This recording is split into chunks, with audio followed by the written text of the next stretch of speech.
Hello everyone, स्वागत है आपका आज के इस वीडियो सेशन में। एचपीजीके की वीडियो सीरीज़ को कंटिन्यू करते हुए आज हम पार्ट 56 को यहाँ पे डिस्कस करने वाले हैं। तो चलिए स्टार्ट करते हैं आज के इस वीडियो सेशन को। देखते हैं क्वेश्चन नंबर 667।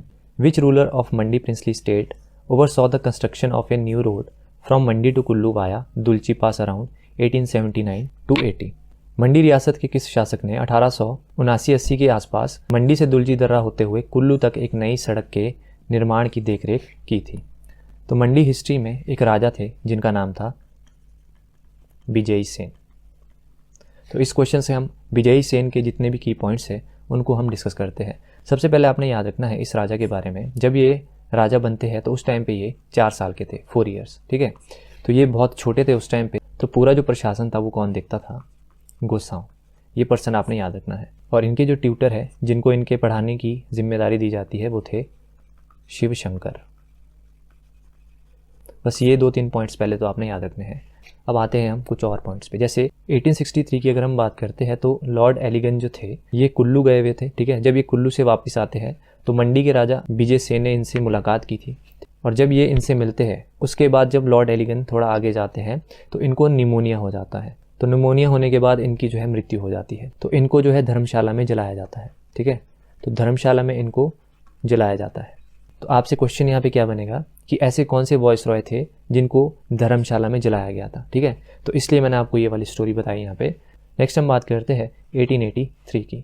1883 में चार्ल्स एटिसन जो है उन्होंने मंडी को विजिट किया था। ये जो व्यक्ति थे मंडी के बाद ये कहाँ पे गए थे? कुल्लू। और देखो इन्होंने मंडी से जो कुल्लू का सफ़र है वो कहाँ से किया था? मंडी से जब ये कुल्लू गए, ठीक है, तो ये कहाँ से गए थे? दुलची पास होते हुए, दुलची पास। और इस रोड का जो कंस्ट्रक्शन है, ठीक है, वो किस राजा के द्वारा किया गया था? विजय सेन। तो इस क्वेश्चन में यही पूछा गया है कि मंडी से कुल्लू तक का जो रोड था, ठीक है, उसकी जो कंस्ट्रक्शन है वो किसके शासनकाल में हुई थी? तो वो व्यक्ति थे राजा विजय सेन। और एग्जैक्ट अगर मैं आपको बताऊं ये जो रोड बना था तो ये मंडी के बैजनाथ और कुल्लू के सुल्तानपुर तक बना था। कुल्लू का पुराना नाम क्या था? सुल्तानपुर। और इसी राजा के बारे में आपने याद रखना है 1877 में मंडी का जो विक्टोरिया ब्रिज है जो पुरानी मंडी को नई मंडी से कनेक्ट करता है वो भी इसके शासनकाल में ही बना था। और एक एडिशनल पॉइंट आपने याद रखना है 1877 का जो दिल्ली दरबार था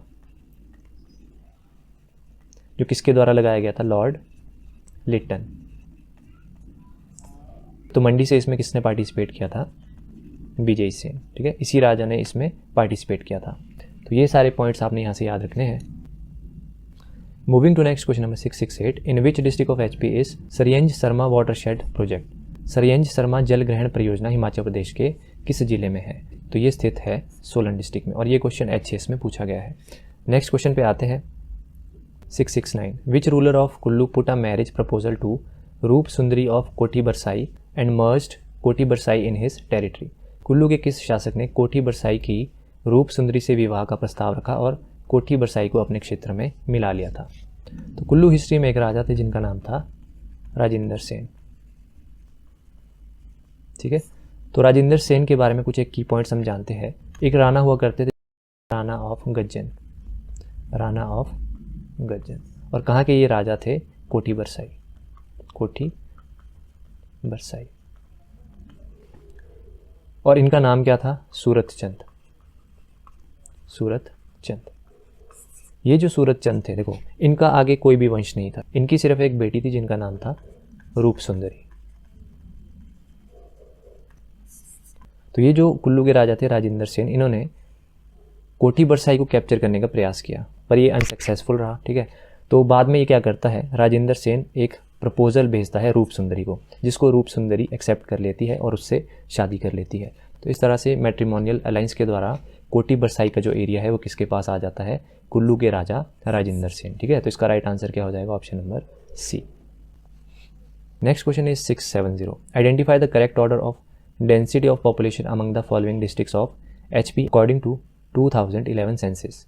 इस क्वेश्चन में आपको 2011 जनगणना के अनुसार जो पॉपुलेशन डेंसिटी है उसको आपने डिसेंडिंग ऑर्डर में सेट करना है, ठीक है। तो देखो इस तरह के क्वेश्चंस भी एलाइड में आपसे पूछे जाएंगे क्योंकि ये क्वेश्चन एलाइड में ही पूछा गया है। तो एक चार्ट मैं आपको यहाँ पे बता रहा हूँ पॉपुलेशन डेंसिटी का। इस चार्ट के आपने नोट्स बनाने हैं। पहले टॉप 4 जो डिस्ट्रिक्ट्स है उनको हम यहाँ पे याद करेंगे। सबसे पहले है हमीरपुर। दूसरे नंबर पे डिस्ट्रिक्ट आता है ऊना। थर्ड नंबर पे आपने याद रखना है बिलासपुर। और फोर्थ नंबर पे आपने याद रखना है सोलन। तो ये हमने देखा डिसेंडिंग ऑर्डर, ठीक है। इसी तरह से हम असेंडिंग ऑर्डर भी देख लेते हैं, मतलब लास्ट से हम देखते हैं। सबसे लास्ट में आता है लाहौल स्पीति, फिर आता है किन्नौर, फिर आता है कुल्लू और उसके बाद आता है चंबा। तो इस तरह से आपने चार्ट बनाना है। तो अगर हम इस क्वेश्चन पे आते हैं तो हमारे को यहाँ पे देखने को मिल रहा है, देखो ऊना, बिलासपुर, सोलन और उसके बाद मंडी। तो हमारे पास टॉप का सीक्वेंस क्या है, देखो ऊना, बिलासपुर, सोलन। तो मंडी इसके बाद ही कहीं आएगा, ठीक है। तो इसका राइट आंसर क्या हो जाएगा, ऑप्शन नंबर बी। इसी तरह से आपको साक्षरता दर भी याद रखनी है। साक्षरता दर में अगर हम डिसेंडिंग ऑर्डर सेट करें तो सबसे पहले नंबर पे आता है हमीरपुर, दूसरे नंबर पे आता है ऊना, थर्ड नंबर पे आता है कांगड़ा। और इसी में ही अगर हम असेंडिंग ऑर्डर सेट करते हैं, मतलब सबसे लोएस्ट कौन सा आता है, चंबा। साक्षरता दर में सबसे कम है चंबा और उसके बाद आता है लाहौल स्पीति, ठीक है। इसी तरह से अगर पॉपुलेशन का आपसे पूछा जाए, क्योंकि पॉपुलेशन का भी आपसे पूछ सकते हैं, तो पहले नंबर पे पॉपुलेशन है कांगड़ा की, उसके बाद है मंडी, उसके बाद आता है शिमला, ठीक है। तो ये टॉप 3 आपको याद रखने हैं। और इसी तरह से लास्ट से अगर हम बात करते हैं, लास्ट में आता है लाहौल स्पीति, फिर आता है किन्नौर और फिर आता है बिलासपुर। तो ऑर्डर आपका किसी का भी पूछ सकते हैं, तो आपको सारे ही पता होने चाहिए। Moving to next question number 671। Who negotiated the arrangement between the states of Kashmir and Chamba by which the latter become independent of the former. किसने कश्मीर और चंबा राज्यों के बीच ऐसी व्यवस्था पर बातचीत की जिससे बाद वाले पहले से स्वतंत्र हो गए थे। देखो इस क्वेश्चन का जो आंसर है वो हम करेंगे ट्रीटी ऑफ अमृतसर से। ट्रीटी ऑफ अमृतसर कब हुई थी, 16 मार्च 1846। एग्जैक्ट आपको यहाँ पे याद रखना है। और ट्रीटी ऑफ अमृतसर जो है वो किसके बीच हुई थी, ब्रिटिश वर्सेस जम्मू के एक राजा थे जिनका नाम था गुलाब सिंह, गुलाब सिंह ऑफ जम्मू। तो इनके बीच जो है ट्रीटी ऑफ अमृतसर हमें देखने को मिलती है। कब हुई थी, 16 मार्च 1846। अब इस ट्रीटी के अकॉर्डिंग देखो क्या था, रावी से जो इंडस तक का एरिया था, रावी टू इंडस, इस ट्रीटी के अकॉर्डिंग ये चला जाता है गुलाब सिंह के पास। और बी से जो रावी तक का एरिया था वो आ जाता है ब्रिटिशर्स के पास। अब इसी ट्रीटी के अकॉर्डिंग जो कांगड़ा, गुलेर, दत्तारपुर, नूरपुर, मंडी, लाहौल एंड स्पीति, ठीक है, और कुल्लू, ये किसके पास आ जाते हैं, ब्रिटिशर्स के पास। अब बात आती है चंबा की। चंबा बीच में फंस जाता है क्योंकि जो रावी रिवर थी, देखो रावी रिवर चंबा को 2 इक्वल पार्ट्स में बांटती है, ठीक है। अब क्वेश्चन था कौन सा पार्ट ब्रिटिशर्स के पास जाएगा और कौन सा पार्ट जो है वो गुलाब सिंह के पास जाएगा। तो ये जो डिस्प्यूट है ये सॉल्व किया जाता है बाय कर्नल लॉरेंस। तो इसका राइट आंसर क्या होगा, option number A. Colonel Lawrence ने जो चंबा है वो किसको दे दिया था, ब्रिटिशर्स को, ठीक है। तो इस तरह से चंबा जो है वो किसके पास आता है, ब्रिटिशर्स के पास। और ब्रिटिशर्स जो है वो चंबा को सनद के रूप में देते हैं। और सनद के रूप में किसे देते हैं, ये क्वेश्चन पूछा जाता है। तो वो राजा था श्री सिंह, ठीक है। तो फिर अल्टीमेटली चंबा किसके पास चला जाता है, श्री सिंह के पास। Moving to next question number 672। Which ruler of Kullu decline to continue the payment of tribute to Spiti and move out with an army to oppose Chet Sen and liberated Kullu. देखो कुल्लू डिस्ट्रिक्ट में एक राजा थे जिनका नाम था प्रसिद्धपाल। इनके बारे में आपने बस 1-2 पॉइंट ही यहाँ से याद रखने हैं। देखो जो प्रसिद्धपाल था, इन्होंने स्पीति को ट्रिब्यूट देने से मना कर दिया, ठीक है, क्योंकि कुल्लू जो है वो किसके अंडर था, स्पीति के अंडर। इसकी स्टोरी क्या है वो हम अभी डिस्कस करेंगे। तो इसने पहला पॉइंट याद रखना है, स्पीति को इसने ट्रिब्यूट देने से मना कर दिया था। और प्रसिद्धपाल जो है वो आर्मी लेके कहाँ चला जाता है, स्पीति। स्पीति के जो राजा थे उसके अगेंस्ट ये लड़ने चला जाता है। और एक बैटल आपको देखने को मिलती है रोहतांग पास पे, रोहतांग पास। तो ये क्वेश्चन भी आपसे पूछ सकते हैं, रोहतांग पास में जो बैटल हुई थी वो किसके बीच हुई थी, ठीक है। तो बैटल हुई थी कुल्लू के राजा, और कुल्लू की साइड से कौन था, प्रसिद्धपाल, और स्पीति की साइड से कौन था जिसके अगेंस्ट इसने वॉर की थी, वो राजा थे चेत सेन, ठीक है। तो बैटल आपको देखने को मिलती है और इस बैटल में जो है वो प्रसिद्धपाल यहाँ पे जीत जाते हैं। और प्रसिद्धपाल कुल्लू को यहाँ पे आज़ाद कर देते हैं स्पीति से, और लाहौल को आज़ाद करते हैं चंबा से, ठीक है। तो 2 टेरिटरीज इसने यहाँ पे आज़ाद की थी, एक तो कुल्लू और लाहौल को आज़ाद किया था इसने चंबा से। तो इस क्वेश्चन का राइट आंसर क्या हो जाएगा, option number D, Prasiddhpal. Next question is 673। During the time of which ruler of Kullu was invaded by Raja of Spiti named Rajendra Sen and country was subdued. किस शासक के समय में स्पीति के राजा जिनका नाम था राजेंद्र सेन, उन्होंने कुल्लू पर आक्रमण किया था और देश को अपने अधीन कर लिया था। देखो कुल्लू हिस्ट्री में हम एक राजा की यहाँ पे बात करते हैं, उनका नाम था रुद्रपाल। इसके टाइम में स्पीति ने अटैक किया था कुल्लू में, स्पीति अटैक्ड कुल्लू, और कुल्लू जो है वो स्पीति के अंडर चला गया था और कुल्लू को जो है वो ट्रिब्यूट पे करना पड़ता था स्पीति को।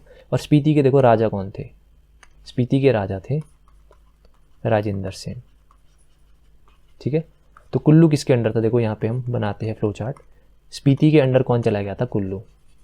स्पीति का राजा कौन था, राजेंद्र सेन, और कुल्लू का राजा कौन था, रुद्रपाल।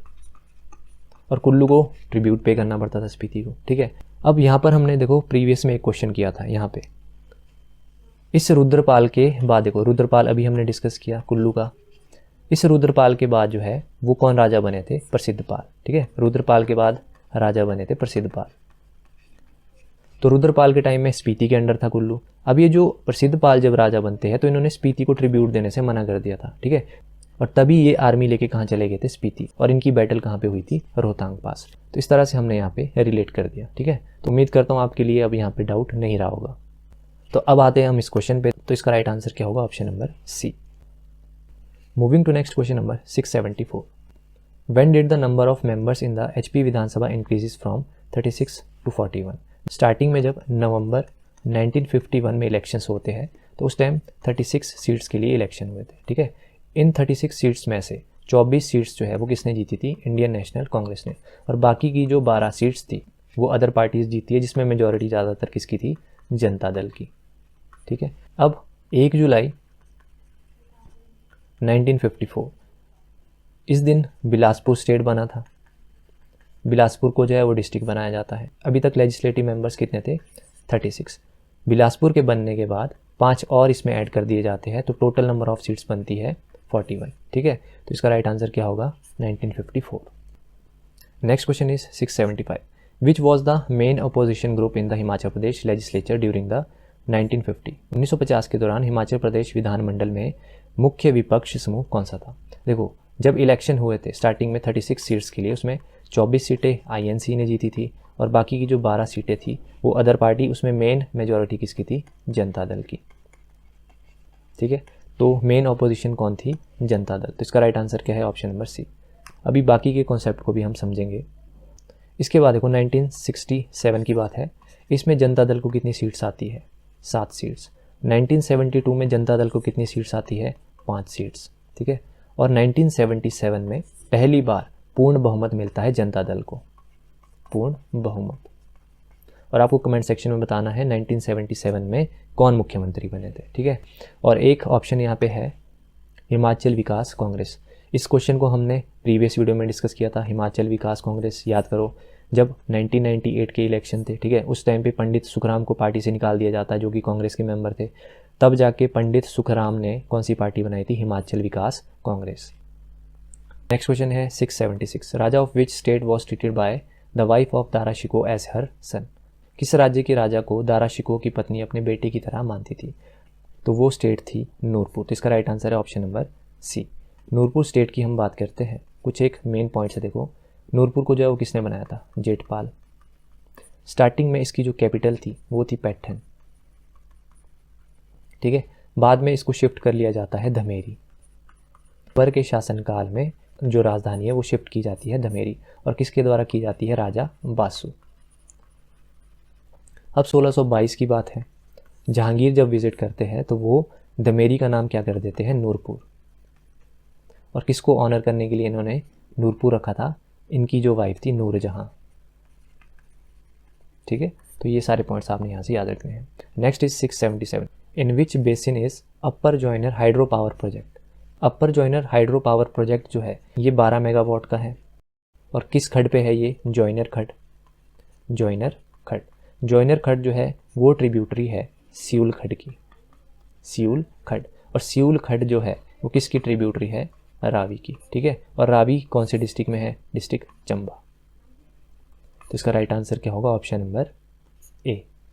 तो इस वीडियो लेक्चर में हम इतने ही क्वेश्चंस तक रखते हैं।